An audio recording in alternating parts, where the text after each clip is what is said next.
Ahora nos vamos a un tema que tiene que ver con la Argentina y la provincia de Mendoza. Aparentemente, de acuerdo a resoluciones que llevaron adelante desde el Instituto Nacional de Asuntos Indígenas, el gobierno argentino otorgó la posesión, escuche bien, de más de 21.500 hectáreas a dos comunidades mapuches allí en la zona, estoy hablando de Mendoza. El fundamento: presencia ancestral de los aborígenes en ese lugar. Victoria Villarruel es diputada nacional del bloque La Libertad Avanza. ¿Qué tal, Victoria? Eduardo Serenellini, buen día. Hola Eduardo, buenos días, ¿cómo estás? Bien, muy bien, gracias. Victoria, ¿me contás un poquito para entender esto? ¿Qué significa? ¿Qué le otorgaron y el por qué? Mira, ya desde hace varios años en Argentina, con la excusa de la presencia ancestral, que es un término bastante eufemístico, se le van otorgando tierras a distintas supuestas comunidades indígenas, la mayoría de ellas localizadas en la Patagonia, las provincias en las que está ocurriendo esto cada vez más frecuentemente y que llega a los medios. Ocurre en Chubut, en Río Negro, ahora también en Mendoza, pero esto está pasando en todo el país, es decir, bajo un supuesto derecho de pueblos originarios se les otorgan tierras a distintas comunidades que acreditan haber estado en esos lugares desde hace, por ejemplo, 100 años, es decir, posteriores a la creación del Estado argentino. Este otorgamiento de tierras viola el derecho a la igualdad, que es un derecho que está en nuestra Constitución consagrado en el artículo 16, en la parte dogmática, es decir, la parte que no se puede reformular de nuestra Constitución. Y si bien el derecho de los pueblos indígenas a ser reconocidos en su raigambre cultural, en sus costumbres y demás, está también reconocido en la Constitución, esto ingresa a nuestro ordenamiento con la reforma del 94. Sí. Entonces, a partir de esa fecha se les empiezan a dar cientos y miles de hectáreas a grupos que alegan ser indígenas. Y así nos encontramos con que ahora el Instituto Nacional de Asuntos Indígenas le ha otorgado 21.000 hectáreas en el sur de la provincia de Mendoza, más precisamente en San Rafael y en Malargüe, a dos comunidades mapuches que alegan estar allí desde hace, muchos años y, entre comillas, en la zona están ancestralmente.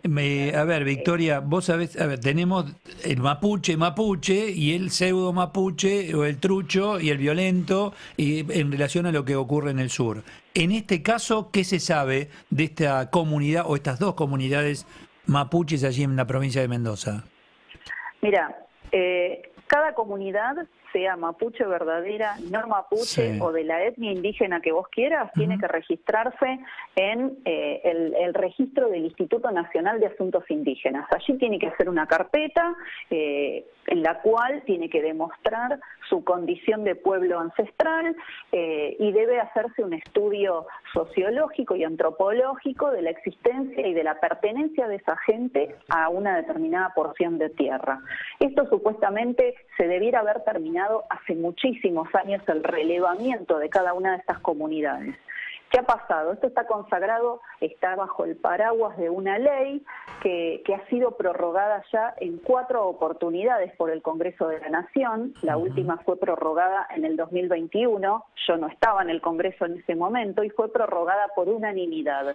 Y esta ley, que es la 26160, lo que consagra es que todo lo que son usurpaciones basadas en reclamos de tipo indigenista quedan en un paraguas de protección, es decir, no se los puede desalojar en tanto y en cuanto esté operando la construcción de su carpeta y de su documentación.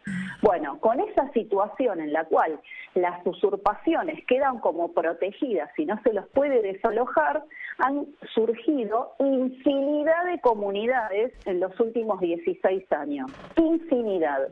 Entonces, una persona que alega que está hace más de 100 años en una determinada zona, basta que él abre una carpeta para que quede de alguna manera protegida en la usurpación. Entonces, lo que está pasando en Argentina es que a través de la comisión de delitos, como son las usurpaciones de tierras, se crea un derecho. Ahí está está pasando en la mayoría de las comunidades que sostienen estos reclamos. Ahí está la clave, usurpación. Ahí está. ¿A quién pertenecen estas tierras? ¿De qué se trata esa zona? Por lo que tengo entendido son tierras fiscales, pero hay tierras que se reclaman, que también incluso no en el caso puntual de estas dos comunidades que estamos hablando, sino por ejemplo en Río Negro o en Chubut, son incluso de particulares. Entonces ahí en pugna toda una... en el fondo lo que está pasando aquí es que se está limitando y se está cuestionando el derecho de propiedad. O sea, si vos compraste un terreno, de pronto te surge una comunidad aborigen que alega estar ancestralmente en tus tierras y el Estado les respeta ese reclamo. No importa en qué lugar de la Argentina, no importa. No importa en qué lugar, no importa en qué lugar. De hecho, para tu audiencia, Eduardo, la realidad es que si creen que los mapuches están únicamente en la Patagonia, les comento que están sosteniendo reclamos hasta en el sur de la provincia de Buenos Aires, o sea, lugares a los que definitivamente no habían llegado. ¿Y estamos hablando de zona productiva, esa zona de Mendoza? Sí, es zona productiva, o sea, es una zona de importancia además estratégica, porque es una zona primero en el sur de la provincia de Mendoza, tiene pasos internacionales y puntos de contacto con Chile, los centros de esquí están cercanos, la zona de San Rafael y de Malargüe es profundamente importante, no solo desde los recursos, sino también desde lo estratégico, por el contacto con Chile. Y esto ocurre también en Neuquén, o sea, se está dando en todo el país, no solamente en el sur.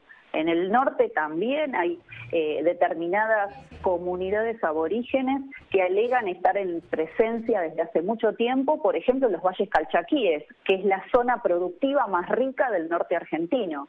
Entonces, y nos encontramos lo mismo con lugares cercanos o en Vaca Muerta, en Neuquén, donde supuestas comunidades mapuches que nunca... las comunidades mapuches vivieron toda su vida de la ganadería y de la agricultura y de pronto aparecen en el medio de los yacimientos petrolíferos o gasíferos. Victoria, ¿de cuánta gente estamos hablando en estas comunidades? En estas dos, en principio. Son siempre grupos limitados. Esa es una información poco menos que secreta, tengo que decírtelo porque no hay una información fidedigna de la cantidad. ¿Secreta de la comunidad o secreta en un trabajo? Secreta porque el Estado no revela esta información y tampoco quedan claros cómo son los procedimientos. Yo ya en el Congreso he presentado pedidos de informes para que el Instituto Nacional de Asuntos Indígenas justifique determinadas decisiones, pero estos temas no se tratan en el Congreso. De hecho, la mayoría de los diputados a estos temas los ven como temas que rompen lo políticamente incorrecto, cuando uno sostiene estas posiciones que son las de protección de nuestra integridad territorial. Sí, claro. Por supuesto, uno le reconoce los derechos humanos a todo el mundo, pero también somos iguales ante la ley, y si le vamos a conceder tierras a quien alega ser indígena simplemente porque la ha usurpado o porque está viviendo en la zona desde hace 100 años, entonces va a pasar lo mismo con otros que no tienen esa etnia indígena, pero que también se van a sentir habilitados a eso, y entonces así balcanizamos Argentina y la empezamos a repartir. Victoria Villarruel, diputada nacional, Bloque La Libertad Avanza. Gracias por el tiempo, Victoria. Buen día. Gracias, Eduardo. Hasta luego. Gracias, hasta luego.